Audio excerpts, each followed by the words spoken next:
Hello everyone, today's মাই topic হচ্ছে data flow diagram.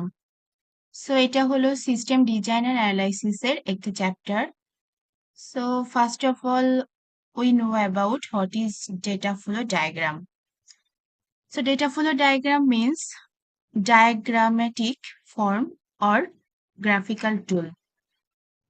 So আমরা যখন অনেকগুলো টুলস দিয়ে বা অনেকগুলো ইমপ্লিমেন্ট একটা কোনো সিনারিওকে ইমপ্লিমেন্ট করার জন্য যখন অনেকগুলো টুলস দিয়ে একটা ডায়াগ্রাম মতো তৈরি করি এবং সেটাতে কোনো একটা specific organization or business purpose or institute or anything সেটার আমরা ডায়াগ্রামকে যখন একটা তৈরি করি একটা পর্যায়ে, তখন সেটাকে আমরা যে রূপটা দিই তাকে আমরা ডাটা ফ্লো ডায়াগ্রাম বলতে পারি। সো এখন আসি কোন কোন পারপাসে এটা ইউজ করা হয়। সো অবভিয়াসলি এটা ডেটাবেজের উপর ডিপেন্ড করে তৈরি করা হয় বেশিরভাগ ক্ষেত্রে। তো এটা কম্পিউটার বেসড সিস্টেমের ক্ষেত্রে ব্যবহৃত হয় এবং আদার্স আমরা বিজনেস পারপাসেও ব্যবহার করে থাকি। এখন আমরা দেখব যে আমাদের যে কমিউনিকেটিং সেক্টর আছে, however bank, then hospital management or institute or any kind of marketing systems, এগুলোতে কমিউনিকেশন বৃদ্ধির জন্য বা পুরো অর্গানাইজেশনটা তৈরির জন্য আমরা যখন আহ, একটা ফ্লো মেনটেন করি, সেটার জন্য আমাদের অবশ্যই ডেটা ফ্লো ডায়াগ্রামের দরকার। আবার ডেটা ফ্লো ডায়াগ্রামকে আমরা বাবল চার্ট ডায়াগ্রামও বলে থাকি। So now I tell about why DFD. So, hot data a system process. So আমরা কোন ডাটাটা সিস্টেম প্রসেসে ব্যবহার করব এটা আমাদের অবশ্যই জানতে হবে এবং ট্রান্সমিশনের জন্য যে পারফরমেন্সটা আমরা ক্রিয়েট করব সেটাতে আমরা কোন ধরনের ট্রান্সমিশন ব্যবহার করব, সেটার রেজাল্ট প্রসেসের মাধ্যমে কি হতে পারে এবং সেই স্টোরে ডাটা কি হতে পারে বা কোন ডাটা আমরা স্টোর করলে উপকৃত হব এবং পরবর্তী ফ্লোতে যেতে পারবো, সেটার জন্য আমাদের ডাটা ফ্লো ডায়াগ্রামের দরকার। এখন কোনো একটা ইউজার বা অ্যানালিস্টের মধ্যে এবং অ্যানালিস্ট এবং সিস্টেম ডিজাইনারের মধ্যে যে কমিউনিকেশন আমরা তৈরি করি, তার জন্য ডিএফডি একটা অনেক ভালো টুল। একটা ডেটা ফ্লো ডায়াগ্রাম তৈরির ক্ষেত্রে আমাদের যে বিষয়টা বেশি জরুরি সেটা হচ্ছে data flow diagram elements. So we use here 4 elements: source or sinks, external entities, আমরা যখন ইউজ করি সো এটাকে আমরা ইউজার হিসেবে ইউজ করে থাকি। এক্সটার্নাল এন্টিটিকে আমরা সাধারণত এন্টিটি বলতে পারি। তো এখানে সোর্স অথবা সিঙ্ক ব্যবহার করা হয়েছে কারণ কখনো যদি কোনো সিস্টেমে ডাটা সাপ্লাই দেওয়া হয় এন্টিটির মাধ্যমে, তাহলে সেটাকে সোর্স বলা হয়। আর যদি কোনো সিস্টেম থেকে কোনো ডাটা রিসিভ করা হয়, এই যে এখানে দেওয়া আছে, যদি কোনো সিস্টেম থেকে কোনো ডাটা রিসিভ করা হয় তাহলে সেটাকে সিঙ্ক বলা হয়। এখন এটা যদি রিপ্রেজেন্ট করা হয় ডেটা ফ্লো ডায়াগ্রামের ভিতরে, তখন আমরা রেক্ট্যাঙ্গেল দিয়ে এটাকে ইউজ করব। দেন সেকেন্ডলি, ডেটা ফ্লো অর্থাৎ একটা সিস্টেম থেকে বা কোনো ইউজার থেকে কোনো ডেটা ফ্লো হয়ে একটা প্রসেসে যাচ্ছে, তো তার জন্য আমাদের অবশ্যই একটা ফ্লো সিম্বল দেখানো উচিত। তো তার জন্য আমরা এখানে এই তীর চিহ্ন দেখিয়ে সেটাকে রিপ্রেজেন্ট করব।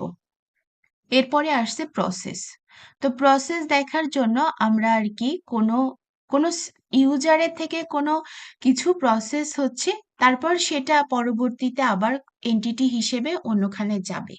তো প্রসেস হবে এবং ডাটা স্টোর হবে। তো প্রসেসটা আমরা সার্কেল দিয়ে রিপ্রেজেন্ট করব এবং যে ডেটাটা স্টোর করব সেটাকে আমরা এই প্যারালাল বার দিয়ে বা এভাবে বক্স না দুটো প্যারালাল বারের পাশে একটা দাগ দিয়ে সেটাকে আমরা স্টোর ডাটা হিসেবে ইউজ করব।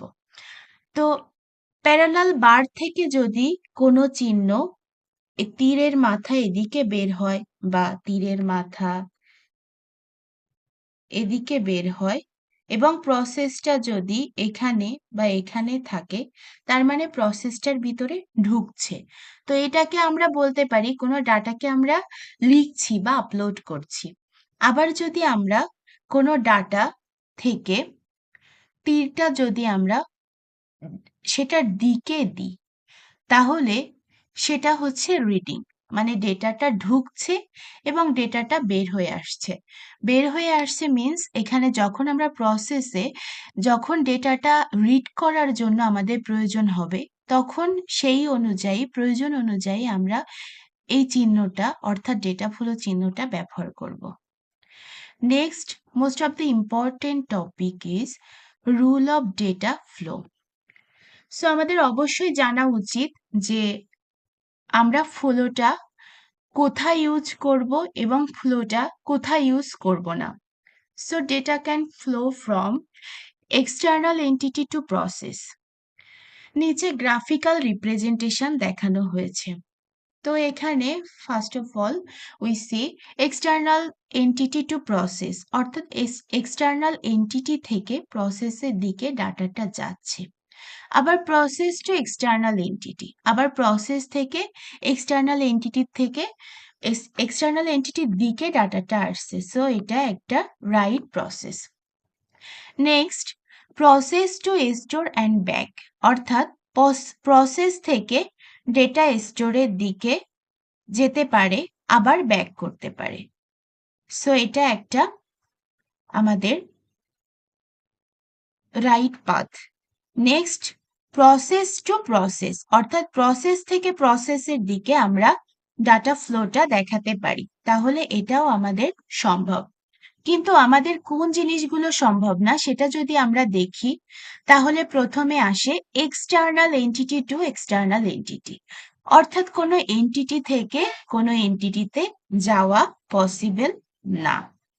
Next external entity to store, সরাসরি এন্টিটি থেকে কোনো ডেটা স্টোরে যাওয়া অথবা ব্যাক করা সেটা পসিবল না, যেটা পরে দেখানো হয়েছে store two external entity.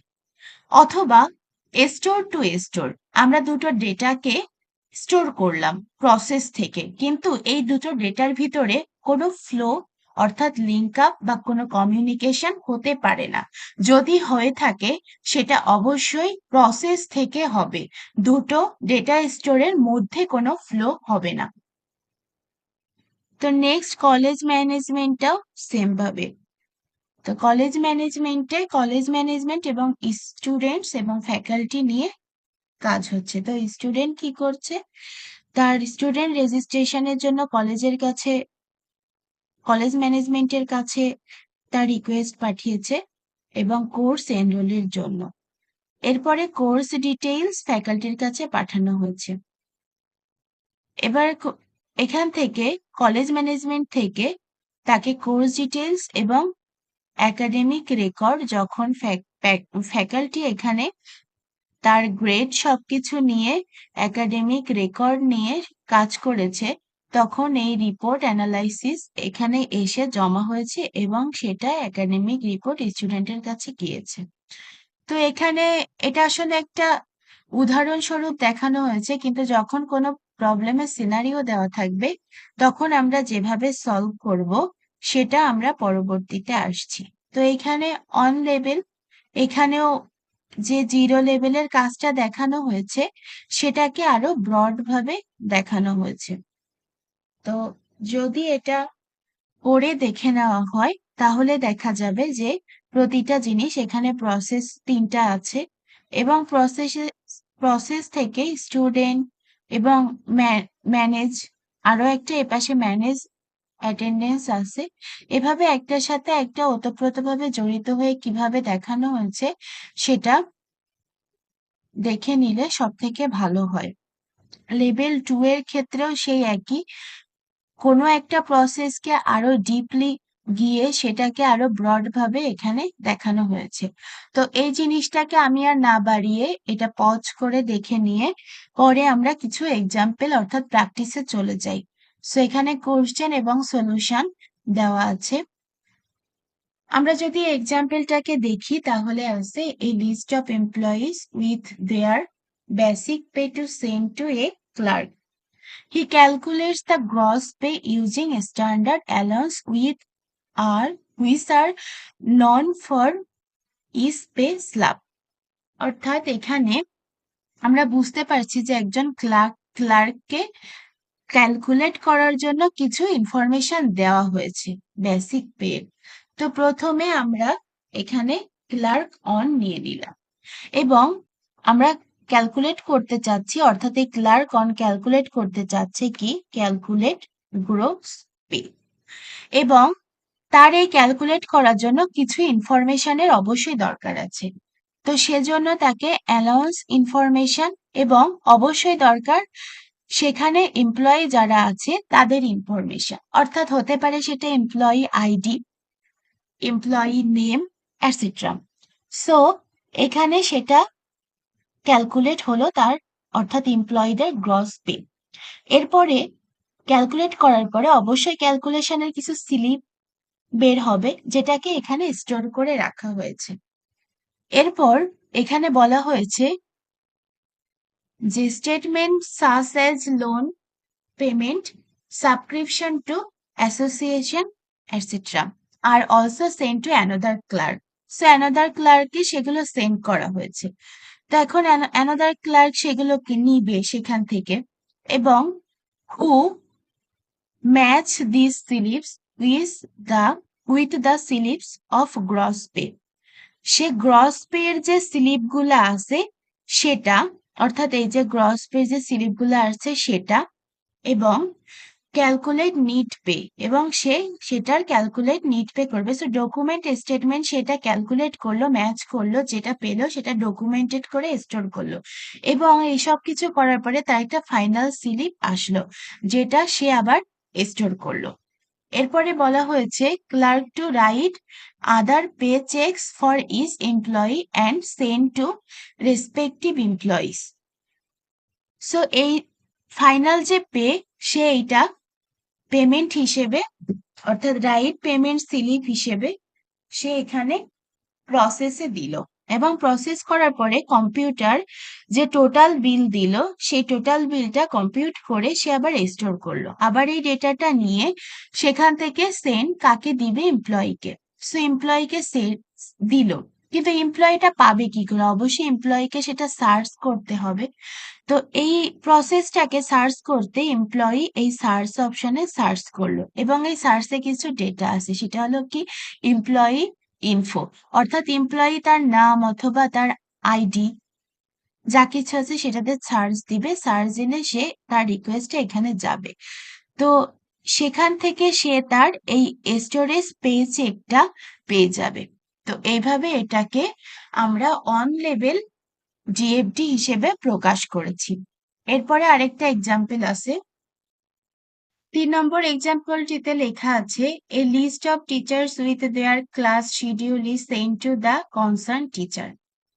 So এখানে কনসার্ন টিচার আমরা একটা এন্টিটি নিয়েছি। He calculates the total teacher load using the practice of the department.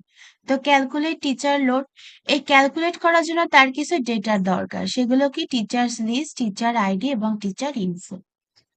এখন projects that are supervised by the teachers are also sent to register. তো সে total যে calculate করলো teacher load সেটা আবার কি করলো, রেজিস্টারকে দিল। ওকে, দেন হি ম্যাচ, অর্থাৎ register match the class schedule and project and calculates total load per week for each teacher. এখন রেজিস্টার ম্যাচ করবে, তাহলে তার কি দরকার, ক্যালকুলেট করার ডেটাগুলো তার দরকার। এখন সে এখানে কল করলো ডেটা, তাহলে সে ডেটাগুলো পাবে। আবার সে টোটাল যে লোড আছে সেটা ক্যালকুলেট করার জন্য তার কিছু ইনফরমেশন দরকার। So class schedule, teacher info এবং লোডেড লিস্ট সে এগুলোর সাথে ম্যাচ করলো এবং ম্যাচ করে ডাটাগুলো সে স্টোর করলো এবং এই ডাটাগুলো আবার পরবর্তীতে যার কাছে প্রেরণ করা হবে সে যাতে এটা ইউজ করতে পারে তার জন্য বাই ডিরেকশনাল অ্যারো ইউজ করা হয়েছে। এখন this slip is used by the VC to justify total class load for each teacher and sent to the respective teachers. So এই ক্যালকুলেট টোটাল লোডটা ভিসির কাছে প্রেরণ করা হয়েছে এবং ভিসি জাস্টিফাই করার জন্য তার কিছু ডেটার দরকার। সো সে ক্যালকুলেট টোটাল লোড থেকে ডেটা নিবে এবং সেটাকে জাস্টিফাই করার জন্য এই প্রসেসটা ইউজ করবে। সে যখন জাস্টিফাই করার পরে সে রুটিনটাকে আবার জেনারেট করবে। সো রুটিন জেনারেট আরেকটা প্রসেস। এরপরে তার একটা জাস্টিফাই করার পরে ফাইনাল রেজাল্ট হবে সেটাকে স্টোর করলো। এবার এই রেজাল্টটাকে সেন্ড করার জন্য সেন্ড টু টিচারে প্রসেস করলো এবং এই রেজাল্টটা যখন টিচারকে প্রসেস করা হলো সে সেটা পাবে, কিন্তু সে সার্চ দিয়ে দেখার জন্য আরেকটা প্রসেস সার্চ দিয়ে তারপর টিচারের কাছে প্রেরণ করা হলো, যাতে টিচার যখন সেটা দেখতে চায় সে আবার সার্চ দিবে টিচার ইনফো দিয়ে। এজন্য টিচার ইনফোকে এখানে স্টোরেজ করা হয়েছে এবং সে তার ফাইনাল ডিসিশনের যে ক্লাস শিডিউলটা সেটাও স্টোর করা আছে, সে যাতে সার্চ দিলে এটা পায় তার জন্য এই ডেটাগুলো এখানে স্টোর করা আছে এবং সে এই পেলো সেন্ড করা যে শিডিউলটা পেলো সে সেটা সার্চ দিয়ে দেখতে পেল। এরপরে next example, suppose you are given the details of a small mail order catalog system that allows people to shop from home, অর্থাৎ এটা একটা অনলাইন শপিং সিস্টেমের মতো। So when a customer receives the catalog and wants to buy something, they can telephone, fax or email their order to the company. The company gets the order and sends the goods and an invoice. When the customer receives the goods with a delivery note, they send payment and receive a receipt for their payment. The first thing we must do is model the main outputs and source of data in the scenario above. Then we draw the system box and name the system. তো এখন আমরা এটার zero লেভেলটাকে তৈরি করি। তো zero লেভেলের জন্য আমরা অনলাইন শপিং সিস্টেম নিয়েছি এবং এখানে যে যে রিকোয়ারমেন্ট গুলো বলা হয়েছে সেটা অবশ্যই একটা কোম্পানির অ্যাডমিন প্যানেল এবং কাস্টমারের মধ্যে। সো এখানে লেখাটা ভুল আছে, এটা হবে হচ্ছে কাস্টমার।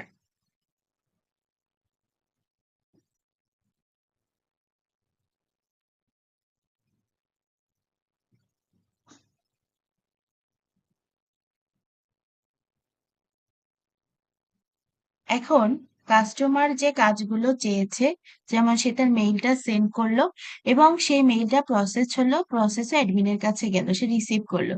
সে কি করলো, সে যদি এটা দেখে ভেরিফিকেশন করে যে ঠিক আছে তাহলে সে অ্যালাউ রিকোয়েস্টটাকে মানে অর্থাৎ রিকোয়েস্টটাকে অ্যালাউ করলো এবং সেই মেইলটা আবার ক্যাটালগ সহ চলে গেল কাস্টমারের কাছে যে সেটা রিসিভ করলো। এরপরে কাস্টমার অর্ডারের জন্য রিকোয়েস্ট পাঠালো এবং অ্যাডমিন সেই রিকোয়েস্টটা পেলো। এরপর অ্যাডমিন প্লেস অর্ডার করলো, তারপর ডেলিভারি নোটটা আবার চলে গেল। সো মেক পেমেন্টের জন্য আবার সে রিকোয়েস্ট করলো, রিকোয়েস্ট রিসিভড পেমেন্ট অর্থাৎ অ্যাডমিন পেমেন্টটা রিসিভ করলো। এরপর লেভেল অনটা বাকি আছে। আমরা যদি দেখি যে কাস্টমার তার যে অর্ডার আছে সে অর্ডারের জন্য পাঠালো একটা মেইল এবং তারপরে অর্ডারের যে আইটেম আছে সেটা স্টোর করলো।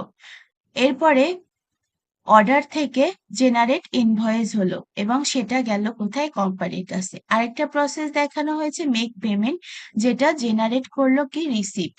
রিসিপ্ট জেনারেট করার পরে এখানে কিছু যেগুলো ভেরিফিকেশন করা হলো যে পেমেন্টের রিসিপ্টটা ঠিকঠাক আছে সে ডাটাগুলো স্টোর করলো এবং সেটা কোম্পানির কাছে চলে গেল। সো এ পর্যন্তই আজকে। থ্যাংক ইউ সাথে থাকার জন্য।